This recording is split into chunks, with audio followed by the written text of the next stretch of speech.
Hi, I'm Steph Garcia for Athletic Director U and D1 Ticker, and I am so thrilled to be on the beautiful campus of Cleveland State University to talk about the new strategic plan for the Vikings.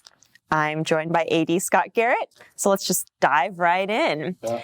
So take us back to the very beginning of this process. How did you decide who should be involved in the creation of this plan, and how did it go? Sure. So I was hired in April of 2019, so a little over 2 years ago now. And, certainly with any athletic director, new athletic director, first time AD, the opportunity to come in and craft a strategic plan is certainly at the top of the list of things to do, right? And so you have a sense of what that process should look like. I was fortunate to work with Eric Sexton at Wichita State and John Curry and Gene Taylor at Kansas State and work hand in hand with them on crafting the strategic plans over the years at those institutions. And so had experience in, what the format, the different stakeholder and constituency groups that we would work with, and had that on the radar. The important thing for me first was to get to know our department, right? And so visiting individually with each of our staff members was part of that process. One, it started to develop the framework for what the strategic plan would be, but also allowed me to start to get to know what are some of the opportunities and things that should be on my radar as the new AD at Cleveland State. And so in that gap between the announcement and my first day, we collected, a SWOT analysis from each and every staff member. That allowed me in real time in between the announcement and getting started, really reviewing what am I walking into? What are some of the great things about Cleveland State? Maybe what are some gaps versus our peers that we could easily identify. Allowed me to get to know the people a little bit closer. And then when I got here on campus and sat down with each and every one of our 60 or so staff and coaches, it gave me a framework for that interview with them to dig in on specific issues. We took that feedback, and so I did a lot of note taking and collected that feedback, and then went with our senior staff and did a strategic planning retreat exercise where I shared my perspective of what I heard from the coaches and staff, level set that and checked it against the perspective of folks that we had brought in, like Tyler and Kelsey, or folks that were here on our senior team already. And we talked through what should be on our list, right? How do we build this out? Who do we need to talk to? And then the steps after that were really kind of organic. They weren't set out as a process from the start. It was really, who do we need to go see next? And so we visited with our visiting committee, which is a board of advisors, mostly alumni or donors to the program. We visited with our head coaches. We went and visited with our student athlete leadership groups in SAC or the Athletic Directors Leadership Council that we started. We visited with our committees on the faculty senate that are geared towards athletics, as well as the board of trustees. And so every step of that process gave us a little bit more information, a little bit of a critique of what we had already developed and what were things that should be on the radar. And that really materialized over the course of about 10 or 11 months to get to a point where we felt like we were okay, we've got really the nuts and bolts of a strategic plan that we're ready to share broadly. So going back to some of those initial conversations and then through the critique and revision of this plan, were there any gaps that surprised you, that things that you were not expecting to face as a challenge, but that ended up being a very useful critique to take into what is now the final strategic plan? Yeah, I think there were certainly a couple that really were almost low-hanging fruit, right? It's connectivity to campus and relationships and partnerships with admissions, with international services, with folks on the president's cabinet, the deans. And really it was that exposure, some of it on a one-on-one basis from the athletic director's chair of spending time with those people around campus to get to know, what are ways that we can lean on all of the wraparound services that exist at CSU that maybe we haven't done historically in the past. The other part was really evolving from a digital and social media standpoint. We were not very strong from an external perspective at selling tickets, really born out of the lack of success of our men's basketball team for a period of time, but really from an effort and planning standpoint too. And so donor engagement, launching an annual fund for athletics, getting people in the stands, having the right type of follow-up when we have people that have engaged with us, whether they've come to a game or event, whether we've met them on campus. What are the standard things that we're going to do? What are the best practices to follow up from a customer service and donor engagement standpoint? And then how do we tell our stories? We were really good at posting box scores and game results, but not that behind the scenes look into the stories that are great. What are great about our 340 plus Viking student athletes, whether that's academically or socially or athletically. And so that was an immediate, even not, it's in the plan, right? But that was something that as we got on campus and identified that as a gap, we didn't have to wait for a strategic plan to spell out what are our strategies going to be in these areas. We could go attack those right away and then follow up with this plan to make sure that we take the next step in the evolution long term. So one really interesting thing that I'm learning about CSU and about your leadership style is that you do have that donor input and alumni input via the visiting committee.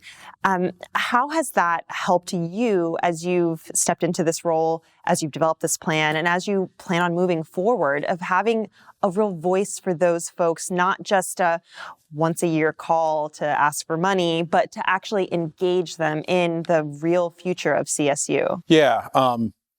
Donors, I look at like shareholders of a company, right? And there's shareholder meetings at large Fortune 500 or 100 companies where the CEO is responsible to get up and provide a briefing to those donors and engage with their board. And so all those constituency groups, whether it's the visiting committee or the faculty senate or the athletics committee or the board of trustees, all have folks that have influence and that are passionate about CSU in one way or another, and they want to help us succeed. The more we can let them in to what's happening on a day-to-day basis in the department, be really intentional about what are our goals and objectives, right? And where are gaps that we've identified that folks can help us bridge those gaps. It's important for me individually to visit with those stakeholders and articulate what our needs are and what the vision is, and see what they're passionate about, right? And you can't discover those things through sending an email or sending a brochure in the mail.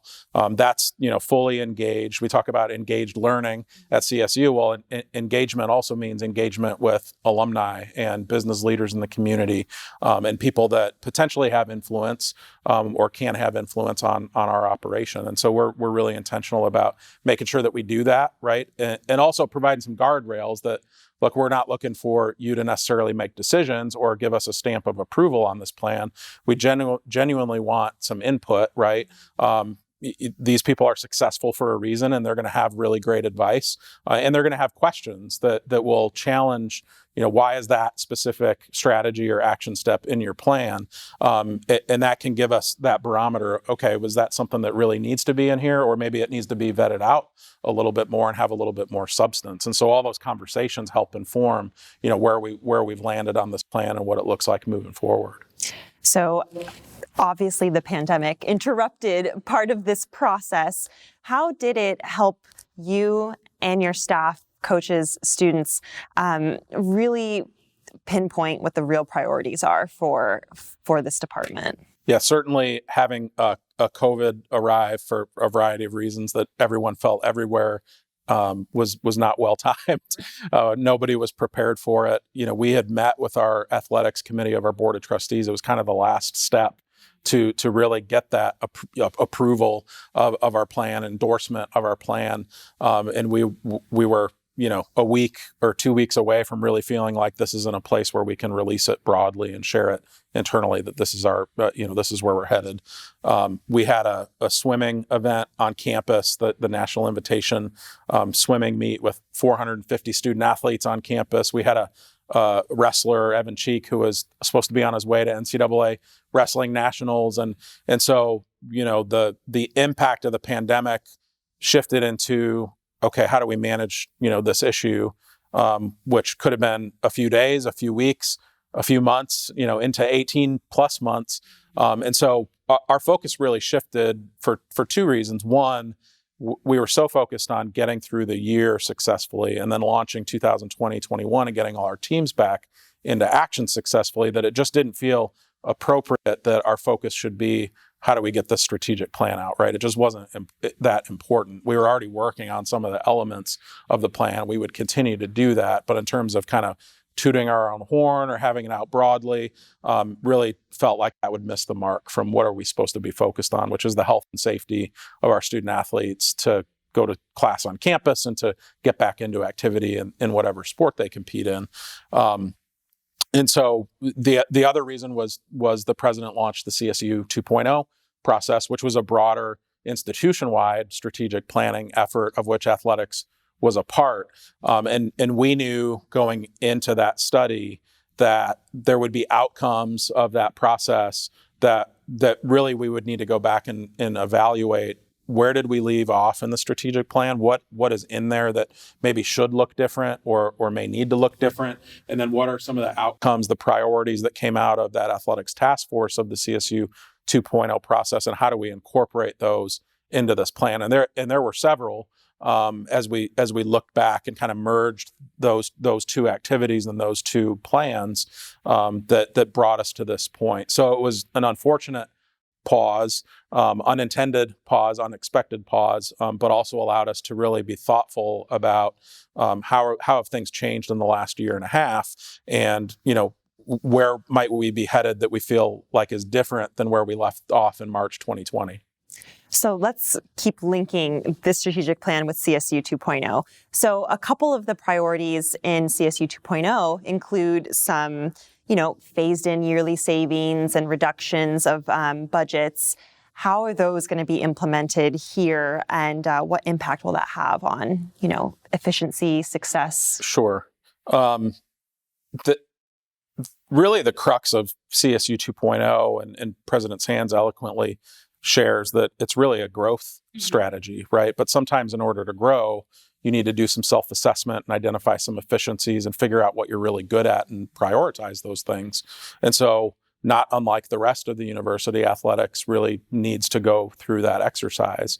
The initial outcome of the CSU 2.0 process is a charge for us to identify $1.5 million in operational savings that we can phase in over the next 4 or 5 years. And so we have communicated internally to our staff and coaches what the plan is to do that. Unfortunately, sometimes that's not great news, right? That's the environment that we're in. Most of that will come through scholarship reductions in a set of sports where over time we will reduce the amount of athletics grant and aids in those sports.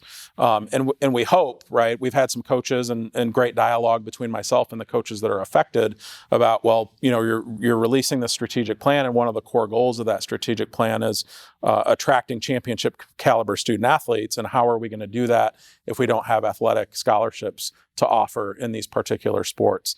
And we recognize that may be a gap, and we're going to have to collaborate. We're going to have to lean on campus to see what kind of academic aid is available. We're going to have to recruit really, high performing academic student athletes in those particular sports. And I think it remains to be seen over the next 4 or 5 years of what the impact of those reductions really mean for CSU athletics in those particular teams. The good news is, 2/3 of our teams that we've really focused on prioritizing investment in and continuing to operate as close as we can to maximum scholarship allotments and comparable salaries with our peers. We believe we can reach the championship level in those sports. And that will continue to be our focus is how do we deliver that over time. I think the other important thing as we merge those things together and think about some of the tougher decisions is to make sure as best as possible it doesn't affect culture and morale.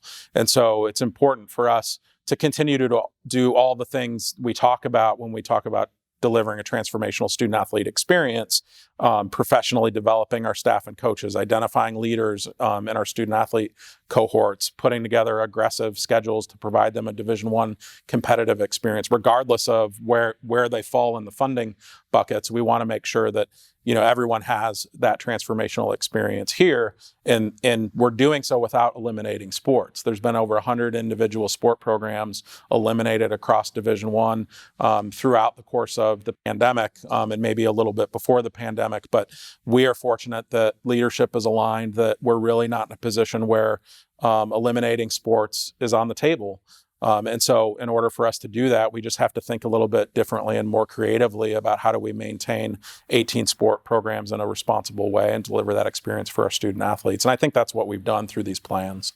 Well, even moving forward, long term, I know that the CSU 2.0 calls for potentially, using athletics as a way to grow enrollment, potentially through the addition of sport programs. What does that kind of long-term look like from your view? Yeah, a couple things. So short-term, as an institution, we're very bullish on esports.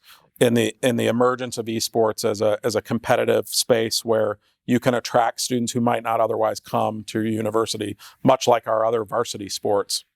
And so there's some club activities and some esport intramural type activities that go on campus, but not necessarily a formal umbrella.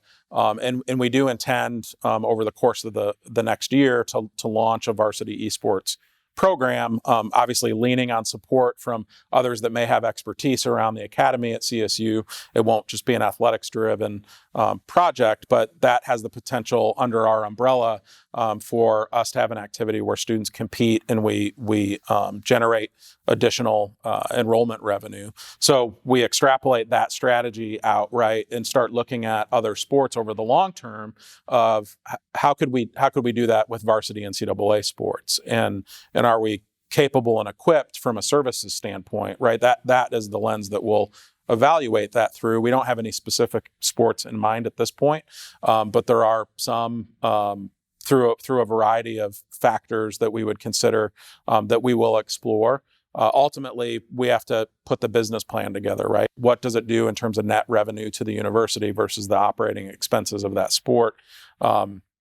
Can we compete in those sports, and what types of services does it require from a facilities perspective, strength and conditioning, sports medicine, academic advisors? And when we're in this mode where we might be consolidating or eliminating positions or reorganizing the department to look different as we sort of emerge, if the university does what we intended to do from an enrollment perspective and we're successful in that, there may be opportunities for us to introduce those sports that we feel like we can support that add students into our mix.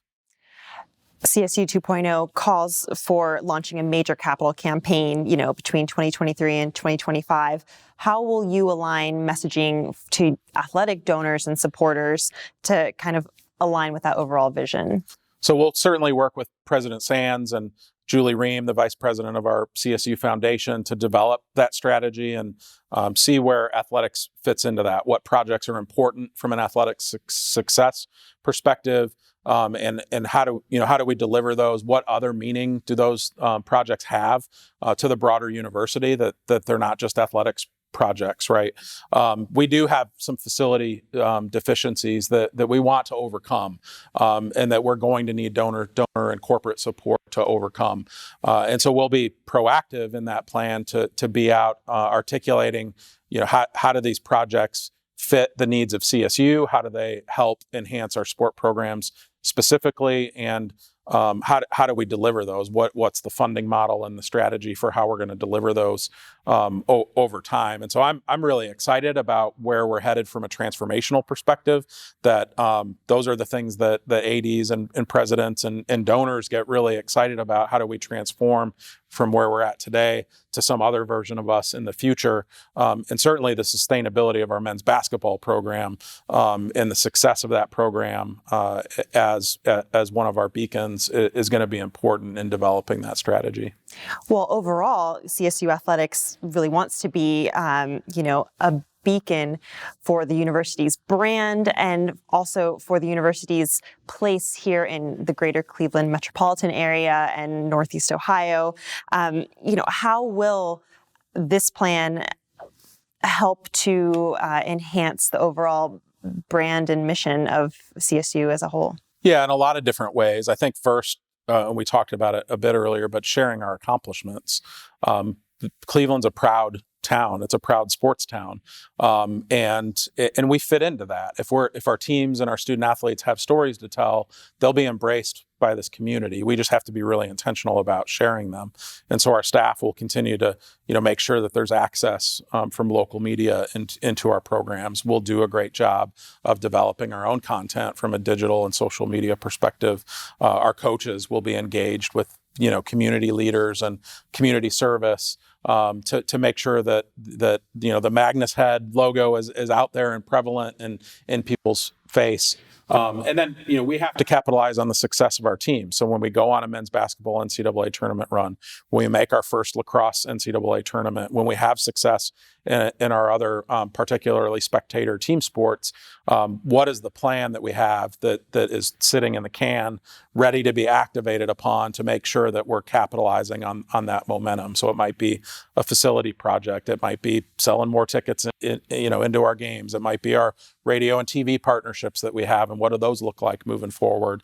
So it's really important for us from an engagement perspective, right? Individual one-on-one engagement with our staff, community leaders, community service by our team so that they're out at the forefront of the community and people recognize who our staff and coaches and student athletes are. And then really intentional media planning ourselves and earned media of how do we get the word out about what CSU is and our accomplishments. And we're the only Division I team in Cleveland, and that is a differentiator where the community, when we have winners and we have winning stories, it is going to embrace us. We just have to do a good job about that outreach. So speaking of social media and recognition, I know this wasn't a specific part of the strategic plan, but how are you dealing with NIL these days? And what's your just overall philosophy towards, how this is playing out? Yeah, I think it took a while to land where we've landed, probably a bit uncomfortable of the process that kind of forced us into where we're at today. But ultimately, it has accomplished, I think, what the intention was 2 or 3 years ago, which is, you may have student athletes that have earning power through their own personal brand, whether they're at Alabama or Ohio State or Cleveland State, and those may all look a little bit different, but giving student athletes the flexibility to earn with their personal brand is appropriate. We've evolved into a space where we should embrace that they have the ability to do that. And then how do we provide the right type of support and education around making good choices, right? Understanding what are the business arrangements I could potentially have on the table and that I should or shouldn't get involved in. Working through with our staff, how do I provide exposure to Cleveland State through those opportunities, and then working with our coaches and staff of how do you make sure that engaging in those opportunities doesn't take away from the priority that we have of you earning your degree and becoming a successful professional after you leave CSU. And so we'll continue to focus on all those things. I'm excited about our ability to help our student athletes from education and financial literacy and brand building. And we'll be really aggressive as they embark on these opportunities over the course of the next year.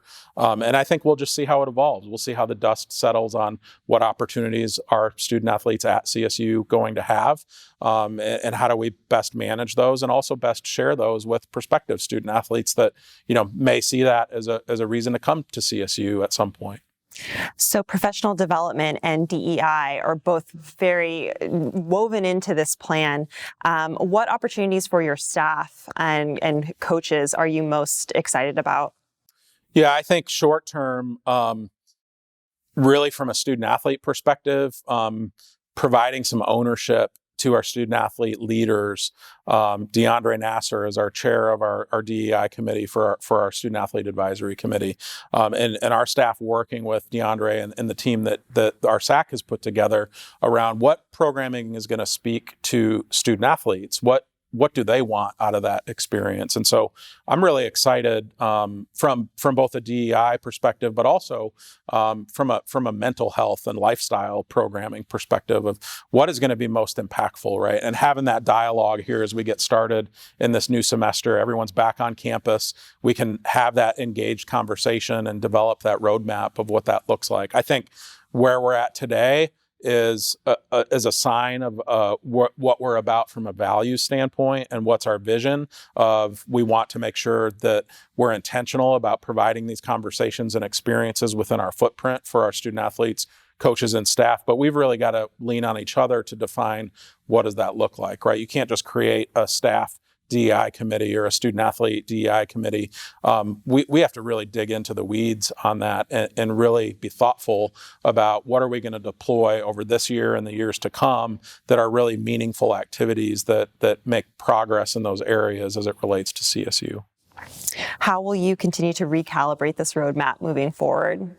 Yeah, on a day-to-day basis, first we'll take the existing structure of this plan, identify some priorities that we want to tackle this year. Some of those are already ongoing, and then assign ownership to individual staff members or groups of staff members in the department. And then, we have a weekly senior staff meeting where we calibrate, what's on the radar from a day-to-day basis, but also a strategic standpoint. And then, part of the visibility of this plan, we're very intentional about sharing it broadly and not just having it be an internal document, which is important to me that we're putting ourselves out there a little bit, right?